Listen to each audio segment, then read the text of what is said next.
I've said this countless times in the past. If you're gonna have just one lens for a shoot that requires flexibility, it better be a standard zoom. And that's why in this video, we're gonna take a look at the new Sony 20-70mm f4G. Yes, you heard that right. 20. 20-70.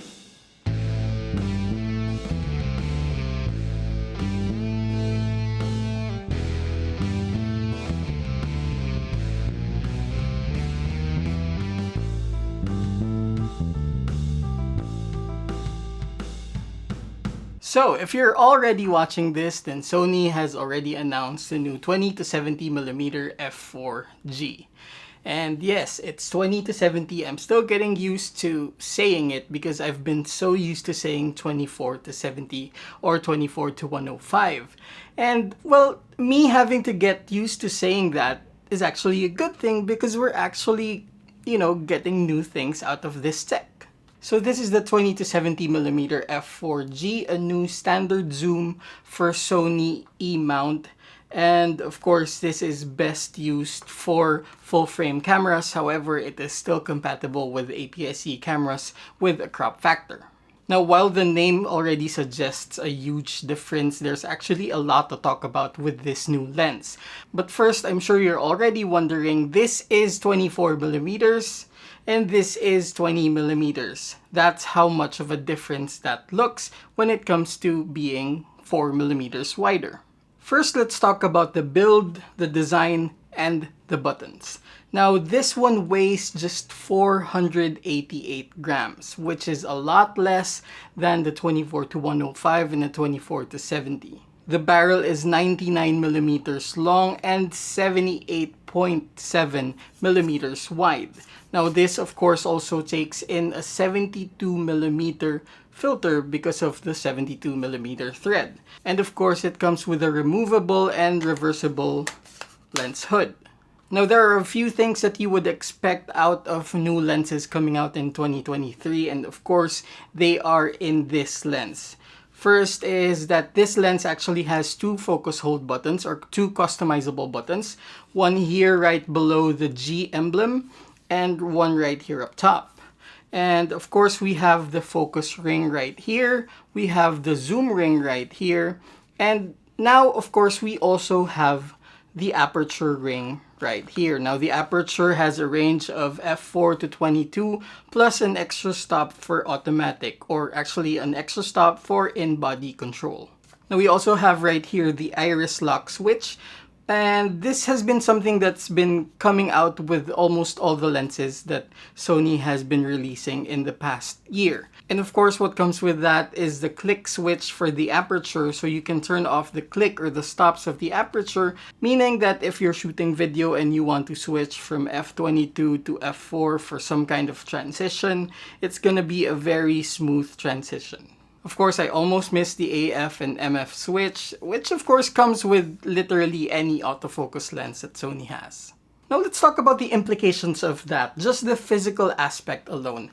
This lens is definitely lighter and more compact than most standard zoom lenses with a constant aperture. And for me, it would have a lot of impact, of course, when it comes to packing my lenses, especially if I'm gonna bring a lot more, perhaps with a telephoto and an ultra-wide angle lens.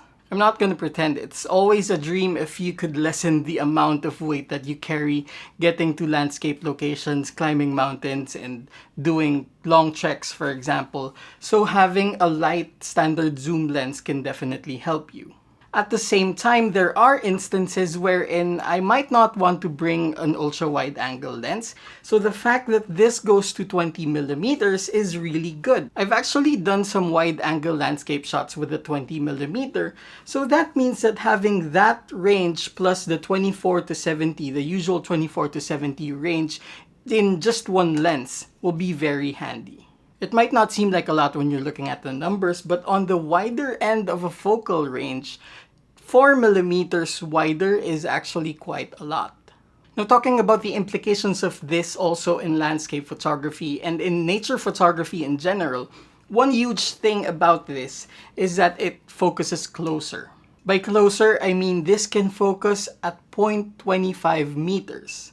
And 0.25 meters is actually significant because most standard zoom lenses can focus at around 0.30 to about 0.38 at most or closest. This can focus on details much closer, and for me as a landscape photographer, I'm excited to do hyper detailed images with focus stacking by focusing on the foreground, the midground, and the background, and stacking them together in post. Plus, if you have the Sony A7R5, you can have that automated and have the camera do the focus bracketing for you. Now at the same time, while this is not a macro lens, it actually comes pretty close and it can help you take photos of smaller details, maybe flowers, some medium-sized insects, some plants, or whatever else, because it can focus closer. Now you can either do that also with focus stacking if you want all the details in the background, but if you want to blur the background, it actually comes with a really nice bokeh at f4 when you're shooting up close.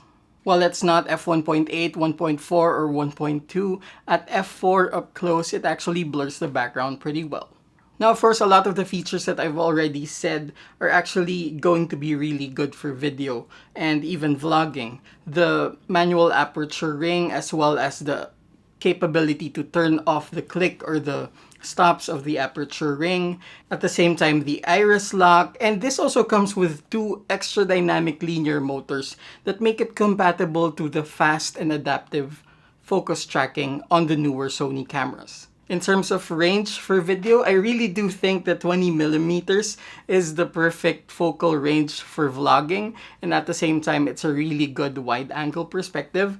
But of course, this is a zoom lens, so you can go all the way to 70 in just one lens. Now, when I found out about the close focusing distance, I thought of 2 things. I've already said the first one, which is doing focus stacking of landscapes with really nice foregrounds. The second one is taking photos of products. To be honest, it really excited the content creator side of me because I shoot products that I review. The most common frustration for me is that sometimes I want to really get in and close to the details, but the lens cannot focus anymore.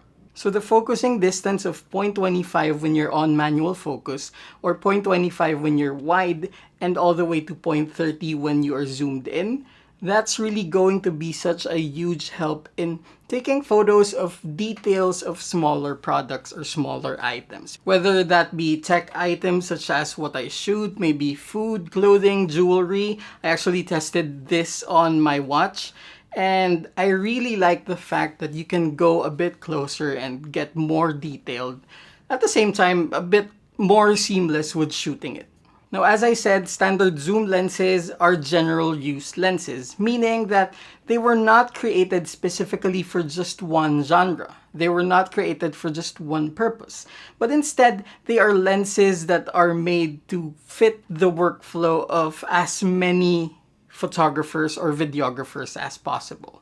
And I really do think that the wider range, the more portable build, and the closer focusing distance, along with the extra features for video, are really going to be helpful to a lot of Sony users down the line. And there we go. If you have any questions about the new 20 to 70mm f4G lens, then leave them down below in the comment section. And if you're new to the channel, of course, my name is Nicco Valenzuela. I am a landscape and architectural photographer. And if you are into those things and the gear that revolves around it, then click that notification bell and the subscribe button so that I will see you on the next video. Thanks for watching.